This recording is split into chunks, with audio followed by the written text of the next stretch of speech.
हम आप लोग को एक बेटी विवाह गीत सुनाती हूँ। मेरा बेटी विवाह गीत अच्छा लगे तो प्लीज़ सब्सक्राइब करें, लाइक करें और कमेंट करके बताएं मेरा बेटी विवाह गीत कैसा लगा।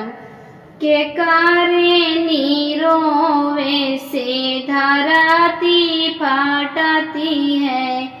अरे के करे नीरोवे से आकाश रे लाला नामा,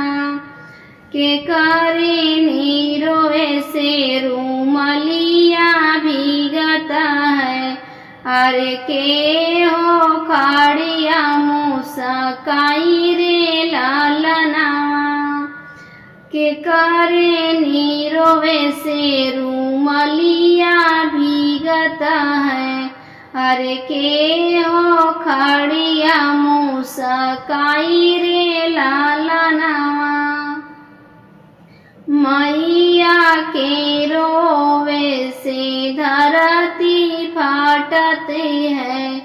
अरे पापा के रोवे से आकाश रे लाला नामा,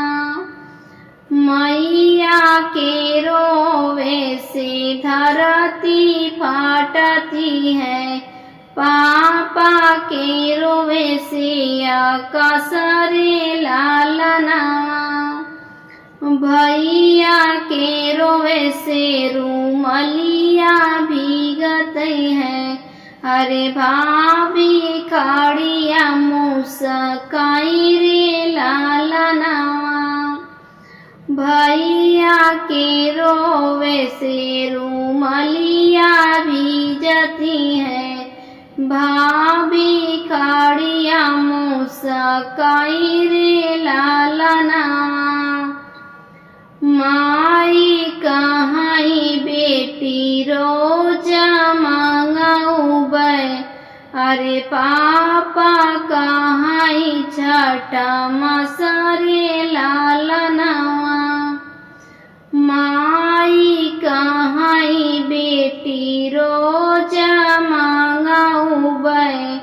अरे पापा कहाई छठी मसरे लाला नामा,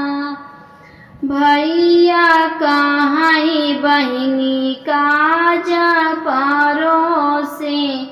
अरे भाभी ना पूछे कबो हाल रे लाला नामा, भैया कहाई बहिनी काजा परोसे, अरे भाभी ना पूछे कबो बात रे लाला नामा, मैया कहाई बेटी नजीके बियाहबै,